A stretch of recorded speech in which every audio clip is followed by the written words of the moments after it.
यार room number 37 कहाँ है? पूरा हॉस्टल घूम लिया, मिल ही नहीं रहा। क्या ढूंढ रहे हो? लगता है नए हो हॉस्टल में।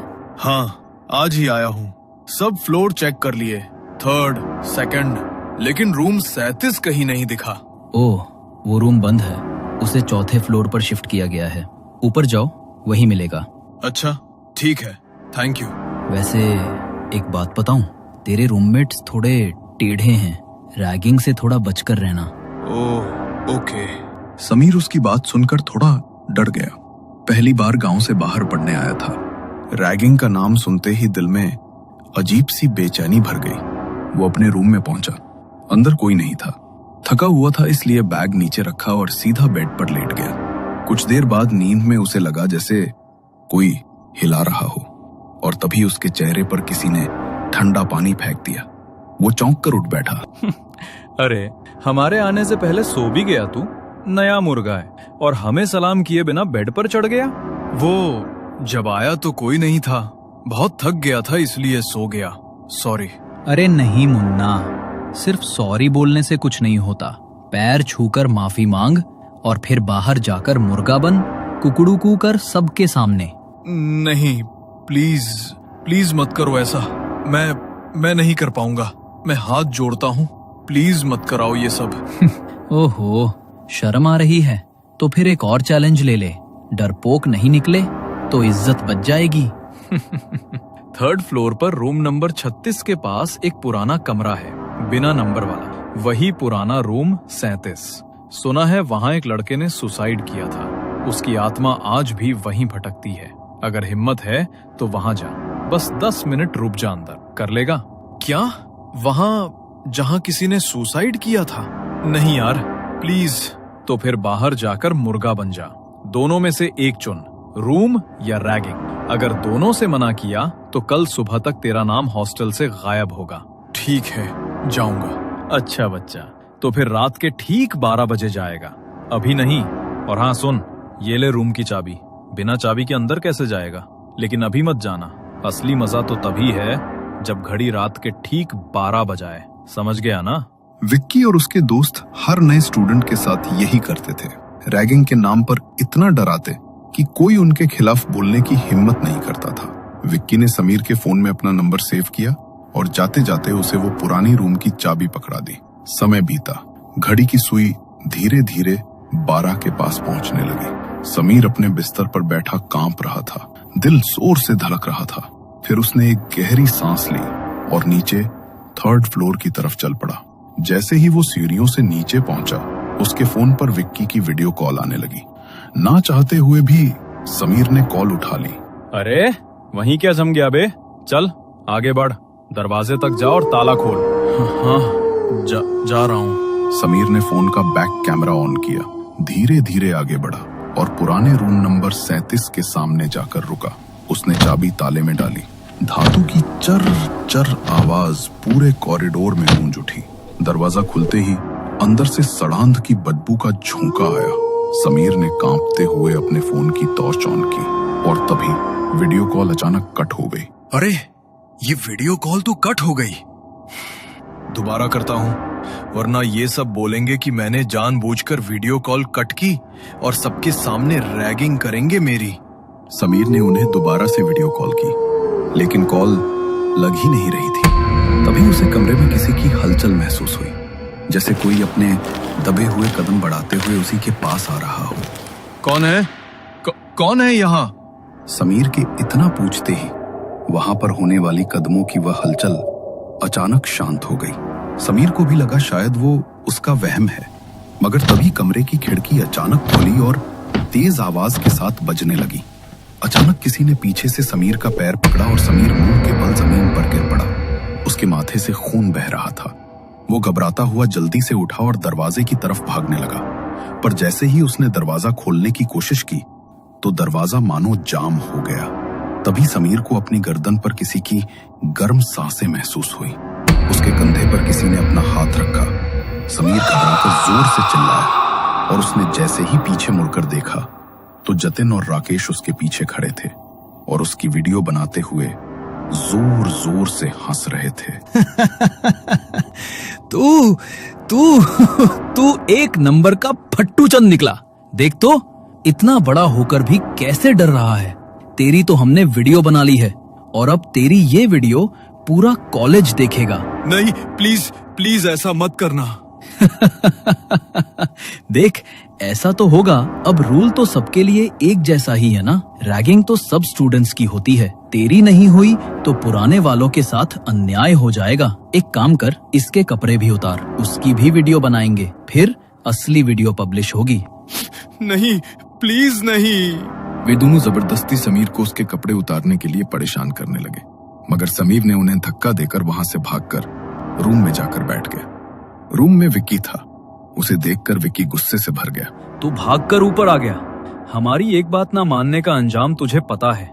कितना बड़ा खामियाजा भुगतना पड़ेगा अब तुझे इसका। विक्की समीर की ओर बढ़ ही रहा था कि तभी उन्हें राकेश के चिल्लाने की आवाज आई। उसकी आवाज सुनकर विक्की जल्दी से नीचे की तरफ भागा और देखा कि जतिन उस बंद कमरे के बाहर खड़ा है और राकेश वहां पर नहीं है। राकेश कहाँ है? और तू ऐसे बुत बनकर क्यों खड़ा है? बोल ना, क्यों चिल्ला रहा था राकेश? वो समीर जैसे ही ऊपर भागा तो अंदर किसी के पैरों की आवाज आई। राकेश तो आराम से खड़ा था, कोई और दिख भी नहीं रहा था वहाँ, मगर किसी ने उसे पकड़ा और खिड़की से धक्का दे दिया। क्या? ये तू क्या बोल रहा है? नीचे सब लोगों की भीड़ लग गई है यार। अगर मैं फंस गया तो, क्योंकि अंदर उसके साथ कमरे में मैं ही था। डर मत, कुछ नहीं होगा। पहले नीचे चलते हैं हम। वो दोनों घबराते हुए नीचे गए तो वहां हॉस्टल के सभी बच्चों और टीचर्स का जमावड़ा लगा हुआ था। नीचे जमीन पर राकेश की डेड बॉडी पड़ी हुई थी। थोड़ी देर बाद पुलिस की टीम आई और उसकी बॉडी को वहां से उठाकर ले गई। पूछताछ के लिए उन्होंने स्टूडेंट्स से बात की और सीसीटीवी की फुटेज चेक की। पहले तो उन्हें जतिन पर शक हुआ, मगर जतिन ने जब अपने फोन की वीडियो उन्हें दिखाई तो पुलिस वालों को उसे छोड़ना पड़ा, क्योंकि उसके खिलाफ उन्हें कोई ठोस सबूत नहीं मिला। एक हफ्ता बीत गया। जतिन और विक्की राकेश की मौत के सदमे में थे। बहुत दिनों बाद आज उन्हें नींद आई थी, मगर जैसे ही घड़ी में रात के ठीक 12 बजे उनकी खिड़की पर एक दस्तक हुई। उस आवाज से जतिन की नींद टूट गई। उसने उठकर देखा तो आसपास कोई नहीं था, मगर जैसे ही वो वापस अपने बिस्तर की तरफ जाने लगा, पीछे से उसे किसी का धक्का लगा और उसका सिर सीधा सामने टेबल पर जाकर लगा। उसके माथे से खून निकलने लगा। वो डरता हुआ पीछे की तरफ मुड़ा तो एक भयानक परछाई उसके सामने खड़ी थी, जो उसी की तरफ बढ़ती हुई आ रही थी। डर के मारे जतिन के मुंह से चीख भी नहीं निकल पा रही थी। उस परछाई ने उसे हवा में उठाया और सामने की दीवार की तरफ फेंक दिया। वो दीवार में इतनी जोर से जाकर लगा कि उस आवाज से कमरे में सो रहे विक्की और समीर की नींद टूट गई। समीर ने जल्दी से रूम की लाइट ऑन की तो देखा कि जतिन जमीन पर गिरा हुआ है और सामने की दीवार उसके खून से सनी हुई है। उसे देखकर वो दोनों घबरा गए और उसकी तरफ दौड़े। ये क्या हो गया तुझे जतिन? ये सब किसने किया तेरे साथ? मैं अच्छी तरह जानता हूँ ये सब तूने ही किया है समीर। अगर जतिन को कुछ हुआ तो मैं तुझे छोड़ूंगा नहीं। विक्की ने जतिन को उठाया और हॉस्टल की गाड़ी में उसे जल्दी से अस्पताल लेकर गए। डॉक्टर ने उसके माथे पर सिलाई कर बैंडेज किया, मगर उसकी सिलाई अपने आप खुलने लगी, जैसे कोई जानबूझकर उन्हें उखाड़ रहा हो। जतिन इतने दर्द में था कि उसकी चीखें पूरे अस्पताल में गूंज रही थीं। डॉक्टर, विक्की और समीर जल्दी से उसके पास दौड़े तो उसका पूरा चेहरा खून से भर गया था और वो बड़े ही भयानक तरीके से चिल्ला रहा था। डॉक्टर ने उसे संभालने की कोशिश की, मगर वो अचानक हवा में उठ गया और बहुत तेजी से जमीन पर गिर पड़ा। नीचे गिरते ही उसकी मौत हो गई। किसी को भी अपनी आंखों पर यकीन नहीं हो रहा था कि जतिन के साथ ये सब कैसे हुआ। विक्की सदमे में था, क्योंकि पिछले एक हफ्ते में उसने रहस्यमय ढंग से अपने 2 दोस्तों को खो दिया था। कुछ दिन बाद वो हॉस्टल के अपने कमरे में बैठा था। तभी समीर कमरे में आया और अंदर आते ही विक्की उस पर झपटा। मुझे अच्छी तरह पता है ये सब तूने किया है। बोल ना साले, तूने ही किया है ना?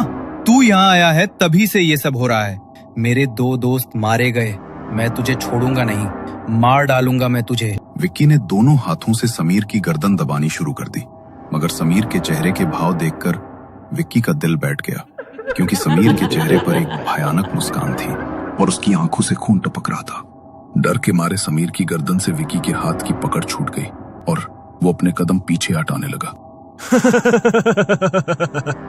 अभी तो बस उन दोनों की ही जान गई है, लेकिन तेरा मरना तो अभी बाकी है। जब तक मैं तुझे नहीं मार लूंगा तब तक मेरा बदला पूरा नहीं होगा। बदला? कैसा बदला? तुम्हारा दिमाग तो खराब तो नहीं हो गया है समीर? तुम ये कैसी बातें कर रहे हो? किस बात का बदला लेना चाहते हो तुम मुझसे?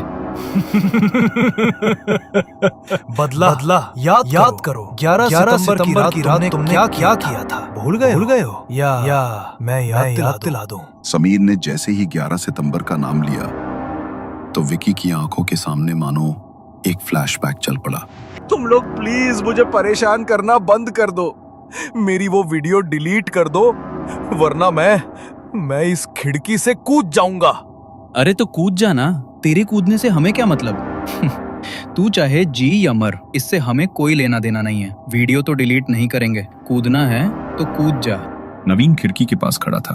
वो तीनों उसे डराने के लिए जबरदस्ती उसे पुश करने लगे, मगर मजाक में नवीन का पैर सच में फिसल गया और वो सीधा वहां से नीचे गिर गया।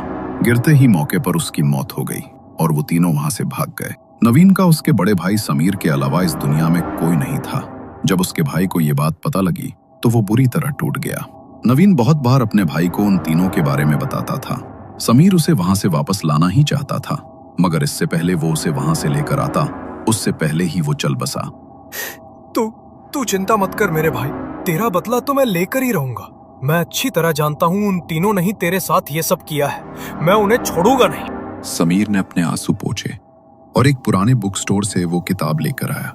उसने किताब का एक पन्ना खोला जिस पर घुल लिखा हुआ था और उसके भीतर घुल को जागृत करने के मंत्र और विधियां लिखी हुई थीं। रात के ठीक 12 बजे समीर ने अपने कमरे के बीचों बीच एक सफेद घेरा बनाया और उसके चारों ओर मोमबत्तियां जलाकर रख दी। उस घेरे के अंदर बैठकर वो उन मंत्रों का उच्चारण करने लगा। कुछ देर बाद कमरे में जोर की हवा चलने लगी, मगर उस हवा से भी मोमबत्तियां नहीं बुझी, बल्कि उनकी लौ और तेज हो गई। उसी वक्त सामने एक भयानक परछाई प्रकट हुई। समीर ने अपनी हथेली पर चाकू रखा और एक चीरा लगाया। फिर उसने घेरे के बाहर अपने रक्त की कुछ बूंदें टपकाईं। जैसे ही वो बूंदें घेरे के बाहर गिरी, उसी पल समीर निढाल होकर जमीन पर गिर पड़ा। उसकी सांसें वहीं थम गईं और उसके सामने खड़ी वो भयानक परछाई धीरे धीरे उसका रूप लेने लगी। विकी के सामने खड़ा समीर अब समीर नहीं था, बल्कि वो उसी भयानक परछाई में बदल चुका था। समीर ने घुल को अपने भाई की मौत का बदला लेने के लिए जागृत किया था और जिस समय उसने उसे अपने रक्त की बूंद भेंट की, उसी समय घुल उसकी आत्मा को अपने साथ ले गया था और उसका रूप लेकर उन तीनों से उसके भाई की मौत का बदला लेने आया था। उसने फिर से समीर का रूप लिया और विक्की की गर्दन को एक झटके में मरोड़ दिया। विक्की जोर से चीखा और जमीन पर गिर पड़ा।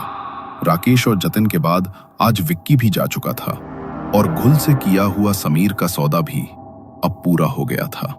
घुल अब वापस उसी किताब के अंदर बंद हो चुका है और किसी और का बदला पूरा करने के लिए अब वो किसी का इंतजार कर रहा है।